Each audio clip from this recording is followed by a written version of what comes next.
नमस्कार, करंटनॉमिक्स YouTube online channel में आपका स्वागत है। मैं हूं doctor Akshita. Daily current affair series का 30 पार्ट लेकर मैं आपके सामने हाजिर हुई हूं। यदि आपने अभी तक हमारे चैनल को सब्सक्राइब नहीं किया है तो जल्दी से सब्सक्राइब कर लीजिए और बेल आइकन दबा लीजिए। इसके साथ साथ डेली करंट अफेयर से रिलेटेड जो भी इंपॉर्टेंट क्वेश्चंस होते हैं वो हम अपने टेलीग्राम चैनल पर रेगुलरली प्रोवाइड कराते हैं। तो यहाँ पर टेलीग्राम का लिंक दिया हुआ है, तो आप हमारे चैनल से भी जुड़ सकते हैं। इसके साथ साथ आप हमें इंस्टाग्राम पर भी फॉलो कर सकते हैं और हमारे फेसबुक पेज को भी लाइक कर सकते हैं। आइए अब हम बात करते हैं आज के मुख्य टॉपिक्स के बारे में। हमेशा की तरह हम आज के क्वेश्चन से शुरुआत करेंगे। इसके बाद अपना पहला जो टॉपिक है वो होगा इंडिया AIIB साइन एग्रीमेंट, जो कि बहुत ही इंपॉर्टेंट है। इसके बाद हम बात करेंगे India Russia coking oil agreement के ऊपर। इसको हम डिटेल में देखेंगे कि कोकिंग ऑयल होता क्या है और ये एग्रीमेंट किससे रिलेटेड है। इसके बाद हम आयुष संजीवनी ऐप को देखेंगे और SARFAESI act and cooperative bank को भी हम डिटेल में यहाँ पर देखेंगे। आइए अब हम बात करते हैं आज के क्वेश्चन के ऊपर। आज का जो हमारा मुख्य क्वेश्चन है वो है राष्ट्रीय हरित अधिकरण के संदर्भ में कथन दिए गए हैं। नेशनल ग्रीन ट्रिब्यूनल के संदर्भ में कुछ स्टेटमेंट आपको दिए गए हैं। पहला स्टेटमेंट है कि इसकी स्थापना 18 अक्टूबर 2015 को हुई। दूसरा स्टेटमेंट है कि इसका उद्देश्य पर्यावरण संबंधी मुद्दों को त्वरित गति से निपटाना है। स्टेटमेंट तीसरा है कि हाल ही में इसने यानी एनजीटी ने दिल्ली जल बोर्ड को निर्देश दिया है कि वो वाणिज्यिक गतिविधियों के लिए यानी कमर्शियल एक्टिविटीज़ के लिए अवैध रूप से इलीगल रूप से जो भूमिगत जल निकाला जा रहा है उस पर रोक लगाई जाए। यानी इसने क्या किया है, अभी इसने दिल्ली जल बोर्ड को ये निर्देश दिया है कि जो भी कमर्शियल एक्टिविटीज़ के लिए इलीगल तरीके से जो भूमिगत जल निकाला जाता है उस पर रोक लगाई जाए। तो आपको बताना है कि इनमें से कौन सा कथन सही है। क्या कथन पहला और दूसरा सही है, क्या कथन दूसरा और तीसरा सही है, या फिर तीनों ही कथन सही है, या फिर सभी कथन गलत हैं। तो option A, option B, option C और ऑप्शन डी आपको बताना है कि इनमें से कौन सा ऑप्शन सही है यहाँ पर। और आपको इस क्वेश्चन का जवाब हमारी इस वीडियो के नीचे कमेंट सेक्शन में प्रोवाइड कराना है। हालांकि हम बहुत ज़्यादा मोटिवेटेड होते हैं, बहुत ज़्यादा उत्साहित होते हैं जब आप रेगुलरली हमारे क्वेश्चंस का आंसर कमेंट सेक्शन में प्रोवाइड कराते हैं। तो पिछली वीडियो में जो हमने क्वेश्चन पूछा था बहुत सारे स्टूडेंट्स ने उसका सही जवाब प्रोवाइड कराया है। देखिए इस वीडियो में हमने पूरी कोशिश की है कि हम हिंदी मीडियम और इंग्लिश मीडियम दोनों ही स्टूडेंट्स को कवर करें। इसलिए हमने इंग्लिश मीडियम के लिए भी सेपरेट स्लाइड जो है यहाँ पर बनाई है, जिसको आप पॉज करके बहुत ही डिटेल में बहुत ही अच्छे से जो है वो देख सकते हैं। आइए अब हम बात करते हैं अपने प्रीवियस क्वेश्चन के बारे में।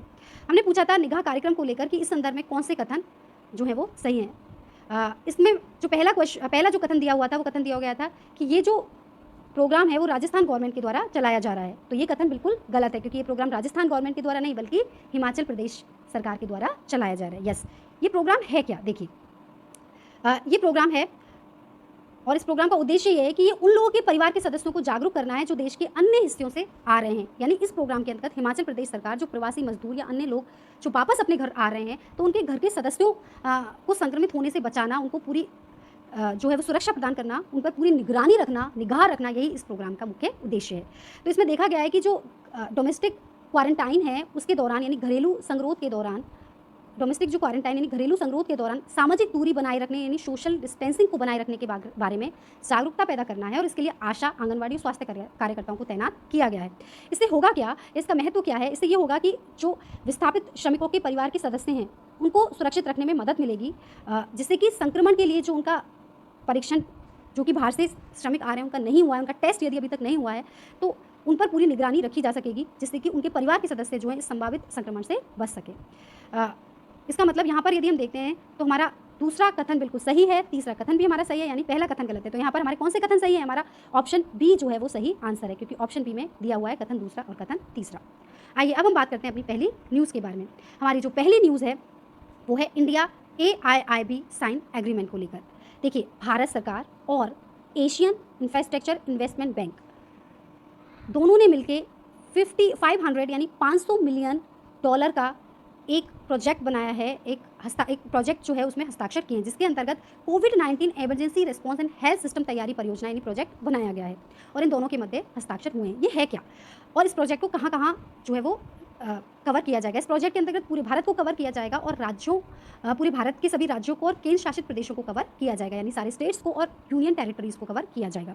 और ये भारत के जो एकीकृत रोग निगरानी कार्यक्रम है उसको मजबूत करने और संक्रामक रोग को सुधारने में मदद करेगा, यानी जितने भी इन्फेक्शियस डिजीज़ होते हैं उनको भी उनकी निगरानी रखने में भी ये जो है पूरी तरीके से मदद करेगा। और इस परियोजना को विश्व बैंक और AIIB द्वारा संचालित किया जा रहा है। देखिए ये परियोजना विश्व बैंक और AIIB द्वारा 1.5 बिलियन की राशि में वित्त पोषित किया जाएगा, यानी इसका जो फाइनेंस होगा वो विश्व बैंक भी करेगी इसमें और AIIB करेगी। विश्व बैंक कितना करेगी 1 बिलियन और AIIB करेगी 500 बिलियन। तो हमने देखा कि ये जो पहली बात यहाँ पर जो क्वेश्चन आ सकता है वो क्वेश्चन हो सकता है कि कोविड-19 इमरजेंसी रिस्पांस और हेल्थ सिस्टम तैयारी परियोजना के अंतर्गत कितना फंड जो है अलॉट हुआ है इस प्रोजेक्ट में। तो टोटल फंड है 1.5 बिलियन US डॉलर का, प्लस इसमें कौन कौन वित्त पोषित करेगा तो एक तो विश्व बैंक है और एक आईआईबी है, तो आपको ये चीज़ बिल्कुल क्लियर रखनी है। कई बार विश्व बैंक की जगह आईएमएफ आ जाए तो आप इसमें कंफ्यूज नहीं होना, क्योंकि ये विश्व बैंक है, आईएमएफ नहीं है।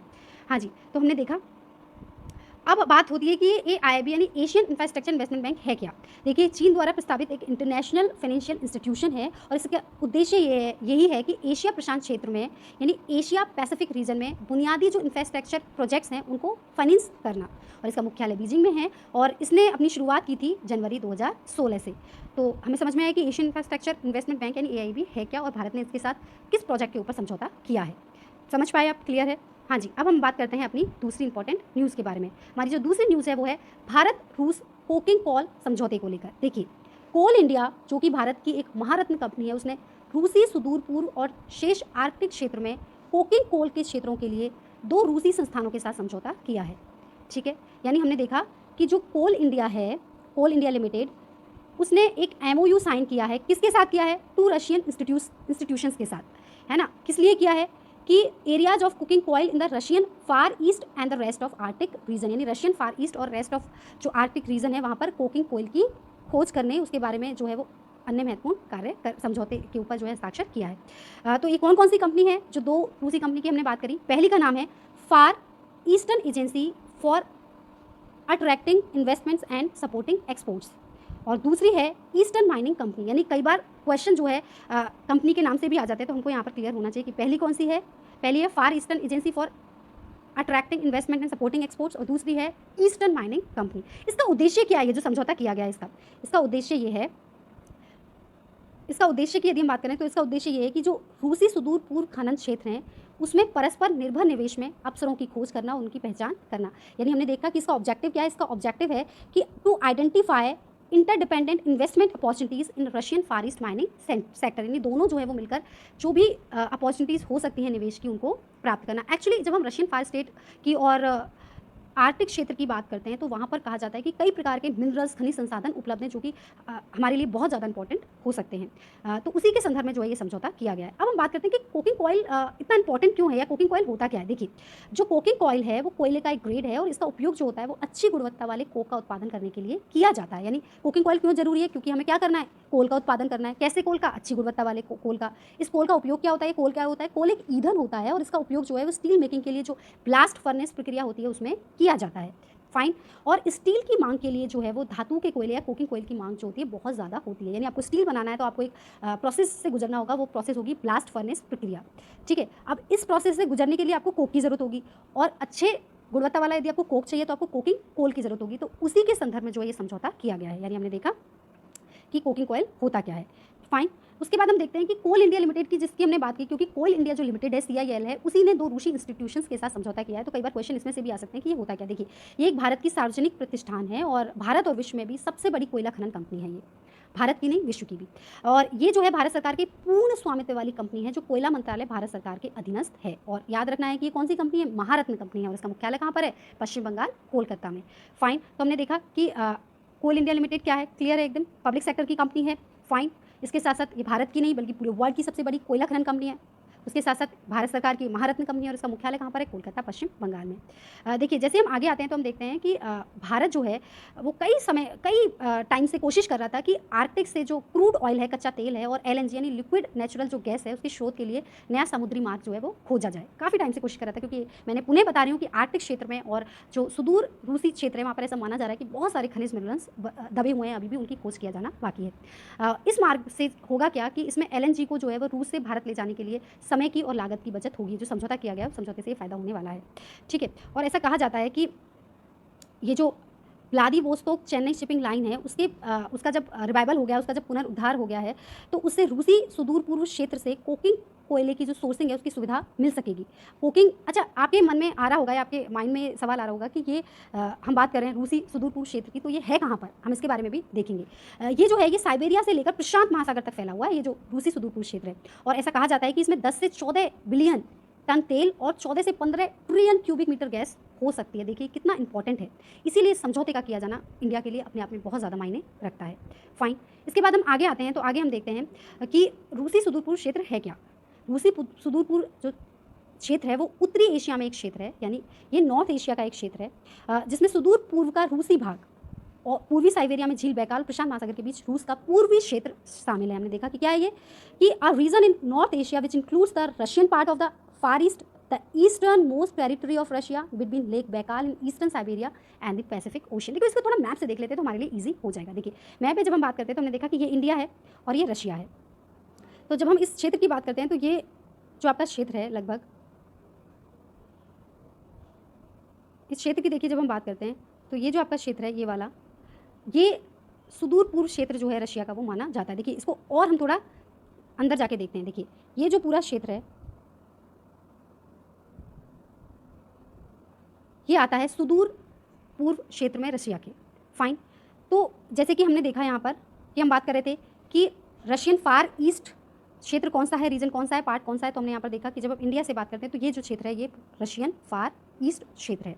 ये पूरा यहाँ पर इसको और हमने गहराई से देखा तो ये पूरा क्षेत्र जो है और यहाँ पर माना जाता है यहाँ पर अगर हम आर्कटिक सागर की बात करें और तो इन सब में जो है वो बहुत सारा जो है वो मिनरल्स खनिज संसाधन से बोलते हैं होने की संभावना होती है। तो हमने देखा कि ये हमारे लिए कितना इंपॉर्टेंट है। तो यहाँ पर हम एक बार देखें तो हम देख सकते हैं कि ये पूरा हमने यहाँ पर डिटेल में देखा कि भारत रूस के बीच में हुआ है कोकिंग कोल समझौता। तो कई बार क्वेश्चन आ जाता है कि कोकिंग कोल समझौता किस किस के बीच में हुआ, तो क्लियर रखना है भारत रूस के बीच में। इसमें कौन कौन सी दो एजेंसी होंगी, इसका मुख्य उद्देश्य क्या है, इसका ऑब्जेक्टिव क्या है।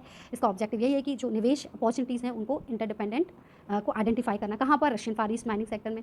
इसके साथ साथ हमने देखा कि कोकिंग कोयल क्या होता है और कोल इंडिया लिमिटेड क्या है। अगर इसके आसपास भी कहीं से क्वेश्चन आ जाए तो वो क्या क्वेश्चन हो सकते हैं। इसके साथ हमने देखा कि जो रूसी सुदूर पूर्व क्षेत्र है यानी रशियन फार ईस्ट जो क्षेत्र है वो क्या है। इसके बाद आइए अब हम बात करते हैं अपने अगले टॉपिक के बारे में। अगला टॉपिक है हमारा आयुष संजीवनी ऐप और आयुर्वेद क्लिनिकल रिसर्च स्टडीज़ को लेकर। देखिए आयुष मंत्रालय और ministry of electronics and information technology के द्वारा आयुष संजीवनी ऐप को विकसित किया गया है और ये एक मोबाइल ऐप है। और इसका उद्देश्य क्या है, इसका उद्देश्य है कि कोविड-19 बीमारी के इलाज में आयुर्वेद की क्या भूमिका रही है उसकी तलाश करना, आयुर्वेद कितना कारगर साबित हुआ उसकी तलाश करना। और इस मोबाइल ऐप को लॉन्च किया डॉक्टर हर्षवर्धन जी ने, जो कि केंद्रीय स्वास्थ्य और परिवार कल्याण मंत्री हैं। इसके साथ साथ जो स्टेट मिनिस्टर हैं श्रीपाद येसिक नाइक उन्होंने, और ये गोवा में एक वीडियो कॉन्फ्रेंसिंग के माध्यम से जो है इसको लॉन्च किया गया। और ये कहा जा रहा है कि इस ऐप के जरिए लगभग 50 लाख लोगों को जो है वो इसकी पहुंच जो है 50 लाख लोगों तक की जाएगी। और इसमें कुछ आयुर्वेदिक क्लिनिकल रिसर्च भी की जाएंगी, यानी देखा जाएगा, जो अनुसंधान किया जाएगा उसमें कि ये जो आयुष है या ये जो आयुर्वेदिक जो जड़ी बूटियाँ हैं वो कितनी उपयोगी साबित होती हैं कोविड-19 के इलाज के लिए। देखिए यहाँ पर हमने देखा कि कोविड-19 के लिए आयुष दवाओं के नैदानिक परीक्षण आयुष मंत्रालय, स्वास्थ्य मंत्रालय, CSR की एक संयुक्त पहल है जिसमें ICMR का भी तकनीकी सहयोग प्राप्त होगा। यानी हमने देखा नैदानिक परीक्षण का मतलब यहाँ पर क्लिनिकल टेस्ट ही है ना, क्लिनिकल अनुसंधान से ही है। तो यहाँ पर जो क्लिनिकल अनुसंधान जो किया जाएगा उसमें स्वास्थ्य कार्यकर्ता और जो कोविड-19 उच्च जोखिम वाले क्षेत्र हैं उसमें काम करने वाले लोगों को शामिल किया जाएगा और देखा जाएगा कि आयुर्वेद जो है वो उनके लिए कितना अच्छा साबित हो रहा है। इसके अंतर्गत क्वेश्चन आ सकता है कि अश्वगंधा, यष्टि मधु, देखिए अश्वगंधा, यष्टि मधु, गुडुचि पीपल्ली और पाली हर्बल जैसी जो आयुर्वेदिक दवाएं हैं उनका इस्तेमाल स्वास्थ्य कार्यकर्ताओं और कोविड-19 के जो बहुत ज़्यादा हाई रिस्क वाले जो लोग हैं उन पर यदि वो लोग कर रहे हैं तो उनका इस पर क्या परिणाम प्राप्त हो रहे हैं, उन सब की जो जांच है इसके अंतर्गत की जाएगी। इसके साथ साथ जनसंख्या आधारित अध्ययन भी इसमें किया जाएगा, यानी जहाँ पर बहुत ज़्यादा जनसंख्या है वहाँ पर इस आयुर्वेद का कितना प्रभाव रहा है इस संक्रमण को रोकने में। तो हमने देखा कि जो आयुष डिपार्टमेंट है वो कोविड-19 से लड़ने के लिए किस प्रकार से सहयोग कर रहा है। तो यहाँ पर जो क्वेश्चन आपके बन सकते हैं वो क्वेश्चन बन सकता है कि आयुष संजीवनी ऐप जो है वो किन किन के तत्वाधान में शुरू किया गया है या किस किसने मिलकर इसको शुरू किया। तो क्लियर रखना है, ये एक तो ministry of electronics and information technology Ayush मंत्रालय ने से शुरू किया गया। इसमें होगा क्या, इसमें बीमारी का इलाज नहीं हो रहा बल्कि आयुर्वेद की क्या भूमिका रही है कोविड-19 की बीमारी के इलाज में उसकी तलाश करना है। तो यहाँ पर ये चीज़ भी हमें क्लियर रखनी है। इसके साथ साथ कुछ आयुर्वेदिक क्लिनिकल रिसर्च भी की जाएंगी जिसमें 4 मुख्य जो आयुर्वेद की जड़ी बूटियाँ हैं उनका उपयोग किया जाएगा, जिसमें से अश्वगंधा, यष्टि मधु, गुडुचि पिपली और पाली हर्बल हैं। तो इनका नाम भी कई बार हो सकता है कि एग्जाम में पूछ लिया जाए, तो आपको क्लियर रहना चाहिए। इसके साथ साथ इसमें जनसंख्या आधारित अध्ययन भी किया जाएगा। क्लियर है यहाँ पर। आइए अब हम बात करते हैं अपनी अगली न्यूज़ के बारे में। अगली न्यूज़ हमारी सहकारी बैंक और सरफेसी एक्ट को लेकर है। देखिए ये क्यों चर्चा में है, क्योंकि सर्वोच्च न्यायालय ने, हाई कोर्ट ने कहा है कि सरफेसी जो अधिनियम है 2002 वो सहकारी बैंकों पर भी लागू होगा, यानी कोऑपरेटिव बैंकों पर भी ये जो सरफेसी अधिनियम है वो लागू होगा। देखिए हुआ क्या था कि 2013 में गुजरात उच्च न्यायालय ने कहा था कि जो सहकारी बैंक हैं वो सरफेसी अधिनियम के तहत ऋण की वसूली नहीं कर सकते, क्योंकि ये कहा जाता है कि सहकारी बैंक जो है वो राज्य के कानून से बनता है, यानी सहकारी समिति अधिनियम के अंतर्गत बनता है। और गुजरात की बात करें तो गुजरात सहकारी समिति अधिनियम 1961 है, उसके अंतर्गत वहाँ पर सहकारी बैंक बने हैं। तो उन्होंने कहा कि इसीलिए वहाँ के हाईकोर्ट ने कहा कि सरफेसी अधिनियम तो लागू होगा नहीं। इसका मतलब ये कि यदि कि सहकारी बैंकों के द्वारा सहकारी बैंकों के अंतर्गत या सहकारी बैंकों में किसी व्यक्ति के द्वारा ऋण की वसूली नहीं की जाती है तो उस ऋण की वसूली के लिए सहकारी बैंक कुछ नहीं कर सकते, उनको बहुत ज़्यादा अधिकार जो है प्राप्त नहीं होते। यहाँ पर होगा क्या कि सहकारी, पहले होता क्या था कि सहकारी बैंक जो है वो अपनी बकाया राशि की वसूली के लिए दीवानी न्यायालय यानी सिविल कोर्ट जाते थे, जिसमें बहुत लंबा समय लग जाता था और कई बार सहकारी बैंक जो है वो बिल्कुल एक तरीके से डूब जाते थे या उनके पास जो है वो आगे लोन देने के लिए पैसा होता ही नहीं था। तो यहाँ पर इसीलिए जो है वो सर्वोच्च न्यायालय ने सहकारी बैंक को सरफेसी एक्ट के अंतर्गत लाया है। तो इसका उद्देश्य यही है कि जो दीवानी अदालत हैं अथवा न्यायाधिकरण है, उनमें जो मामलों के निपटान में देरी होती है उसको कम किया जा सके। तो अब होगा क्या, अब ये होगा क्या, अब होगा ये कि राज्य और जो बहुराज्य कोऑपरेटिव बैंकिंग समितियां हैं वो अपना जो लोन है, जो बकाया पैसा है उसको वसूलने के लिए जो असेट्स हैं, परिसंपत्तियां हैं, उनको जब्त कर सकती हैं, उनको बेच सकती हैं। ये अधिकार अब उनको प्राप्त हो गया है। यानी यदि आपने सहकारी बैंक से लोन लिया, आपने नहीं चुकाया, तो आपने जो भी सिक्योरिटी जमा कराई है, जो भी असेट्स जमा कराए, उन असेट्स को बेचकर जो है वो सहकारी बैंक अपना जो भरपाई है लोन की वो कर सकते हैं। यहाँ पर हमने इसको देखा। उसके बाद हम देखते हैं कि सरफेसी एक्ट की जो हम बात कर रहे हैं होता क्या है। देखिए, सरफेसी अधिनियम अर्थात securitization and reconstruction of financial assets and enforcement of security interest act, ये इसका पूरा नाम है। ये करता क्या है, ये पहले तो ये अधिनियम जो है 2002 में आया और ये करता क्या है कि जो भी एनपीए होती हैं, जो खराब संपत्तियां होती हैं, उनकी समस्या को हल करने के लिए सरफेसी एक्ट को लाया गया। देखिए, एनपीए क्या होता है, एनपीए यदि 90 दिन तक यानी 90 दिन के अंदर यदि कोई व्यक्ति ना तो अपना मूल जमा करा पाता है ना ब्याज चुका पाता है, तो ऐसी स्थिति में उसके द्वारा जो लिया गया लोन है वो नॉन परफॉर्मिंग एसेट्स बन जाता है, एनपीए बन जाता है। हालांकि लॉकडाउन के अंतर्गत इस सीमा को थोड़ा बढ़ाया गया है। इस अधिनियम में ये प्रावधान किया गया है कि जो विभिन्न संस्थाएं हैं, जो भी फाइनेंशियल इंस्टीट्यूशन है, उनको अपनी जो खराब संपत्ति है या एनपीए है उसकी समस्या के मैनेजमेंट के लिए निर्देश देने के लिए जो है शक्तियाँ प्रदान की गई हैं। यानी जैसे मान लीजिए कोई बैंक है, एसबीआई बैंक है या अन्य कोई भी बैंक है, उनके पास जब सरफेसी एक्ट के अंतर्गत ये शक्तियाँ प्राप्त हो गई हैं कि वो क्या कर सकते हैं, वो जो है वो जो अपने एनपीए की वसूली के लिए खराब संपत्ति की समस्या को हल करने के लिए निर्देश दे सकते हैं, उनके पास ये शक्तियाँ हैं, उनको मैनेज कर सकते हैं, बेच सकते हैं। तो अब ये सहकारी बैंकों के पास भी ये शक्तियाँ आ गई हैं। अब उन्हें जो है सिविल कोर्ट नहीं जाना पड़ेगा। हालांकि 2006 के अंतर्गत जो है सरफेसी एक्ट में कुछ परिवर्तन या संशोधन किया गया था। आइए अब हम बात करते हैं कोऑपरेटिव बैंक के बारे में कि कोऑपरेटिव बैंक की जो हम बात कर रहे हैं कि कोऑपरेटिव बैंक हैं क्या। हम बहुत अच्छे से जानते हैं कि कोऑपरेटिव बैंक से आशय उन छोटे वित्तीय संस्थानों से होता है जो शहरी और गैर शहरी क्षेत्रों दोनों में छोटे व्यवसाय को ऋण की सुविधा प्रदान करते हैं। और ये कई स्तरों पे होते हैं। ग्रामीण स्तरों पे समितियाँ अलग होती हैं, जिला स्तर पर अलग होती हैं। तो इस तरीके से ये जो है वो बटे हुए होते हैं। ये भारतीय रिजर्व बैंक द्वारा विनियमित किए जाते हैं, यानी रेगुलेट किए जाते हैं। और बैंकिंग जो रेगुलेशन एक्ट है 1949, उसके साथ साथ जो बैंकिंग लॉ जो एक्ट है 1965, उसके तहत भी ये सहकारी बैंक आते हैं। और सहकारी बैंक जो है वो सहकारी समिति अधिनियम के अंतर्गत आते हैं, राज्य कानून के अंतर्गत इनको बनाया जाता है। तो यहाँ पर हमने देखा कि कोऑपरेटिव जो बैंक है होते क्या हैं। मैं उम्मीद करती हूँ ये जो टॉपिक हमने आज कराए हैं वो आपको बहुत अच्छे से समझ में आए होंगे। यहाँ अपने दोनों मीडियम्स के लिए सेपरेट स्लाइड्स हैं, तो आप अपने नोट्स बना सकते हैं ईजिली। और यदि आपको कहीं भी किसी भी टर्म को लेकर कोई परेशानी होती है तो आप वीडियो को पॉज करके रेगुलरली इसको जो है वो देख सकते हैं। मिलते हैं अपनी अगली वीडियो में।